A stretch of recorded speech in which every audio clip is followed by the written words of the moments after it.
Bienvenue à tous et à toutes, l'invité du jour, c'est maintenant. Aujourd'hui, nous avons le privilège de recevoir un invité de marque, Monsieur Manu Badinga. Il n'est pas seulement un passionné de théâtre, mais aussi un mentor dévoué qui encadre une troupe d'enfants talentueux. Il est avec nous pour nous parler brièvement de la 11e édition du Festival international Coup de théâtre, un événement incontournable où sa troupe d'enfants, le Club Théâtre des Tsanguettes, est invité à partager leur art et leur passion pour la scène. Soyez le bienvenu sur ce plateau, Monsieur Manu. Merci. C'est un plaisir de vous recevoir.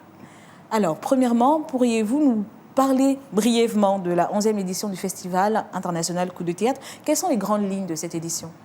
Bon, le Festival Coup de théâtre, cette 11e édition, les grandes lignes, c'est quoi?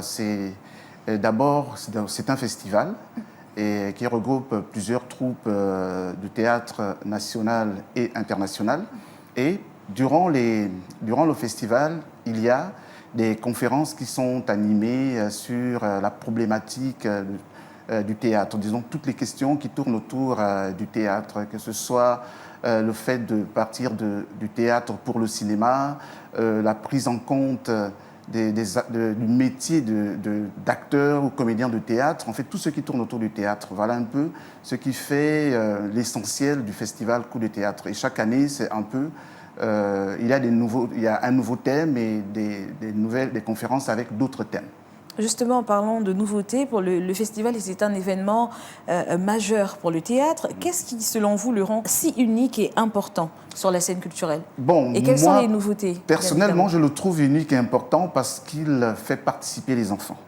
C'est surtout parce qu'il fait participer les enfants, étant donné que moi, ma passion, c'est de voir toujours les enfants en activité, participer à tous les programmes qui, entre guillemets, sont souvent dédiés qu'aux adultes. Donc moi, mon rêve depuis longtemps, c'est de la participation des enfants. Donc déjà, pour ça, le festival, il est unique. Donc chaque année, le festival offre un espace au théâtre scolaire. Donc de la première à la 10e édition, les spectacles scolaires faisaient l'ouverture des pièces de théâtre des troupes professionnelles. Cette année, la particularité, c'est qu'il y a une journée dédiée au théâtre scolaire. Une journée vraiment dédiée au théâtre scolaire. Donc, le théâtre scolaire ne viendra plus faire l'ouverture des troupes professionnelles. Il y aura une troupe scolaire qui va faire son spectacle unique pendant près d'une heure de temps. Voilà, un peu pour moi, c'est vraiment ce qui fait la particularité, la beauté de ce spectacle, c'est la participation des enfants.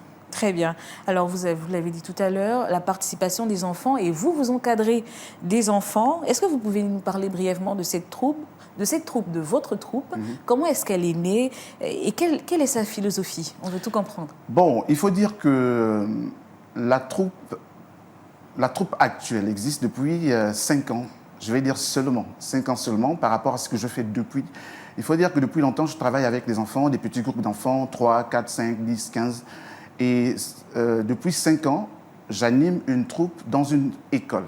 Avant, je faisais dans plusieurs écoles, mais à cause des problèmes de mobilité que j'ai aujourd'hui, donc je me suis concentré sur une seule école depuis 5 ans. Donc c'est une troupe composée d'enfants de 3 à 11 ans. Donc à partir de 3 ans, les enfants peuvent déjà faire du théâtre. Et depuis longtemps, nous avons participé à plusieurs festivals au niveau du Gabon. Nous avons été invités hors du Gabon, mais pour des raisons de logistique, nous n'avons pas pu partir. Donc ça veut dire que la troupe commence à avoir des échos à l'extérieur, parce qu'il y a des festivals à l'extérieur qui commencent à nous solliciter au vu des performances que nous montrons à chaque festival ici au Gabon. Très bien. Alors, c'est tellement merveilleux de voir les enfants s'impliquer dans le théâtre. Comment les sélectionnez-vous et quel est le processus de répétition pour une troupe d'enfants aussi jeunes? Bon, il n'y a pas de critères spécifiques pour faire du théâtre. Donc, moi, personnellement, je ne fais pas de casting avant d'intégrer la troupe. C'est celui qui veut faire du théâtre qui arrive dans la troupe animé par Manu Badinga et ses collaborateurs. Maintenant, c'est dans la troupe que nous voyons en fonction des capacités de chaque enfant, en fonction de sa capacité à s'adapter, à suivre et surtout à être passionné, parce que c'est surtout ça. Surtout lorsque les parents ont envie que les enfants participent, parce que les enfants sont sous la tutelle de leurs parents. Effectivement. Si le parent n'est pas motivé, ce n'est pas évident que nous soyons nous motivés à travailler avec les enfants. Donc il n'y a pas de critères définis pour faire du théâtre. Il suffit d'avoir envie de faire du théâtre. Et moi, je mets sur scène des enfants de 3 ans, difficiles à gérer, qui ont encore une certaine indépendance de mouvement, mais nous essayons de voir comment les canaliser pour qu'ils arrivent à faire du théâtre.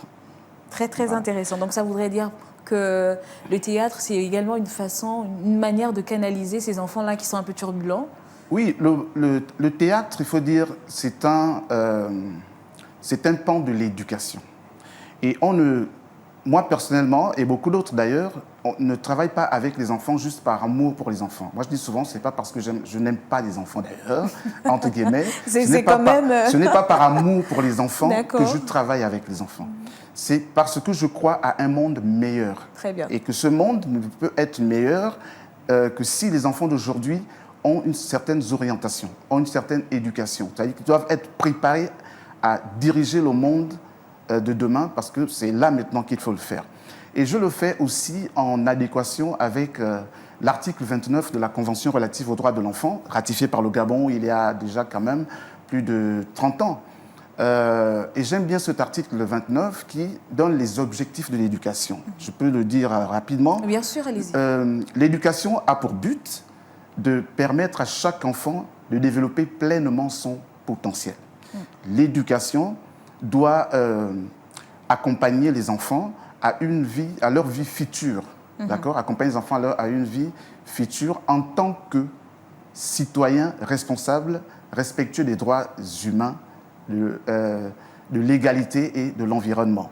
L'éducation doit promouvoir un esprit de créativité et d'autonomie chez les enfants.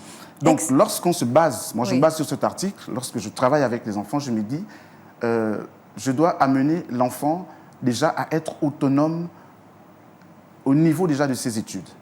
Dès le CP, un enfant doit savoir qu'on ne doit plus me demander de prendre mon cahier, de faire mes devoirs. Je dois faire un programme, je dois avoir un programme de travail parce qu'il s'agit de moi. Il ne s'agit pas de mes parents, c'est moi qui suis à l'école, ce ne sont pas mes parents. Donc il faut que je prenne mes responsabilités dès maintenant. On ne doit pas me dire, prends ton cahier, arrête de jouer, fais ci. Non, donc tout ça, ça rentre vraiment ça rentre dans le théâtre. Lorsque nous travaillons avec les enfants au théâtre, nous disons, tu as un rôle principal, c'est vrai, mais si tes notes baissent en classe, on te retire le rôle. Mais comment les enfants réagissent à l'idée de jouer sur une scène internationale? Y a-t-il une appréhension ou une excitation particulière de leur part?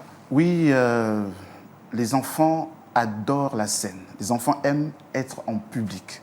C'est surtout ça, parce que nous donnons des cours de théâtre, mais ils sont beaucoup plus motivés lorsque nous disons qu'à la fin des cours, il y aura un spectacle. Eux, ils ont envie d'être sur scène. Et de s'exprimer. De s'exprimer, oui, vraiment de clairement. s'exprimer. Vous savez, les enfants, même entre eux, aiment montrer qu'ils veulent être meilleurs et qu'ils sont meilleurs. Ils ont déjà ça en eux. Donc, lorsqu'on leur donne la possibilité d'être devant un public, parce qu'on dit aux enfants, quand on est sur scène, ben, on est le roi, parce qu'il y a plusieurs personnes qui viennent pour vous regarder, qui payent même pour vous regarder, ça veut dire que vous êtes important. Et il faut développer ça chez les enfants, parce que c'est important pour leur épanouissement, pour leur développement. Quand ils seront des adultes, ils sauront que dans la vie, on doit d'abord se battre, on doit travailler avant de se présenter, avant d'obtenir quelque chose. Et le théâtre, c'est du travail. Il faut étudier les textes, il faut travailler les intonations, la diction, l'articulation, le positionnement sur scène, à quel moment parler. Et ça, c'est une discipline, c'est vraiment une discipline qu'il faut inculquer aux enfants. Donc, ils ne font pas du théâtre que pour s'amuser et que pour faire du théâtre. Il y a beaucoup de choses à l'intérieur du théâtre qui participent à un épanouissement harmonieux et équilibré des enfants.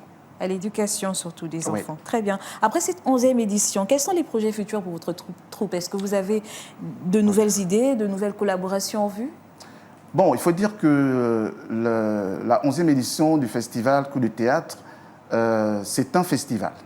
Donc le festival, c'est d'abord un festival, mais nous participons à d'autres festivals organisés ici au Gabon. D'accord.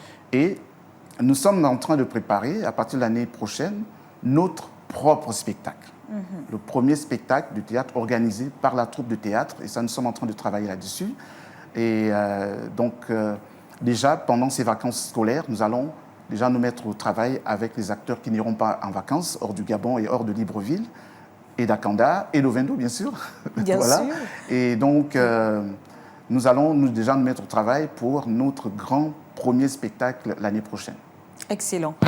Et quel message, alors que nous sommes en train de terminer, déjà, quel message aimeriez-vous adresser aux parents qui hésitent à inscrire leur enfant dans des activités artistiques, comme le théâtre? Oui, bon, déjà, il y a deux types de parents. Il y a les parents qui ont compris qu'il faut inscrire les enfants et les parents qui ne comprennent pas encore la nécessité. Il faut dire que pour ce qui concerne les enfants, quelle que soit l'activité, que ce soit le théâtre, la danse, le chant, il ne s'agit pas d'inscrire l'enfant pour qu'il devienne un grand danseur, un grand chanteur, un grand comédien.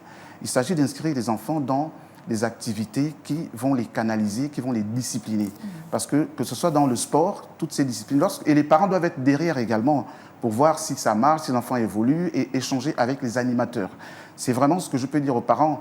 Je comprends que beaucoup hésitent parce qu'ils pensent que l'enfant va peut-être s'intéresser un peu plus à l'activité théâtrale qu'à ses études. Mais je voudrais rassurer, tous les parents qui me suivent savent que tous les enfants qui sont inscrits au théâtre, la priorité, c'est d'abord leurs études et nous les motivons à être des meilleurs et ils sont parmi les meilleurs déjà. Donc à ce niveau, il n'y a pas de problème. Maintenant, les parents qui inscrivent les enfants, il faut dire que beaucoup de parents ne comprennent pas que leurs enfants soient dans la troupe et qu'ils soient figurants lors du spectacle, lors d'un spectacle. Ou bien que l'enfant ait juste une phrase à dire alors qu'il y en a qui ont plusieurs textes, qui ont des pages et des pages à dire. Beaucoup de parents ne comprennent pas encore le processus de travail avec les enfants. On ne travaille pas avec les enfants pour qu'ils deviennent des vedettes. Non, c'est pour qu'ils apprennent à évoluer dans un groupe. Donc le fait d'avoir un enfant de 6 ans, de 4 ans, qui sait que dans les coulisses, voilà comment je me comporte, et lorsque je vais sur scène, je me place ici, quand il y a des slogans d'ensemble, je sais à quel moment parler, à quel moment me taire, à quel moment sortir, c'est déjà un pari gagné chez beaucoup d'enfants. Très bien. Voilà. Merci beaucoup, monsieur Manu Badinga. C'est moi. C'était un plaisir. Merci pour toutes ces informations enrichissantes. Nous souhaitons beaucoup de succès à la 11e édition du Festival international Coup de théâtre et surtout à votre talentueuse troupe d'enfants. Merci encore une fois de plus. Alors, pour conclure cette émission, je vous laisse avec ces mots de Jean Cocteau qui résonnent parfaitement avec notre conversation du jour. Le théâtre est le seul endroit au monde où l'on puisse montrer aux gens ce qu'ils sont sans qu'ils se fâchent. C'est sur cette belle pensée que je vous dis à très vite pour un nouveau numéro de l'invité du jour. En attendant, bonne suite de programme sur Gabon 24.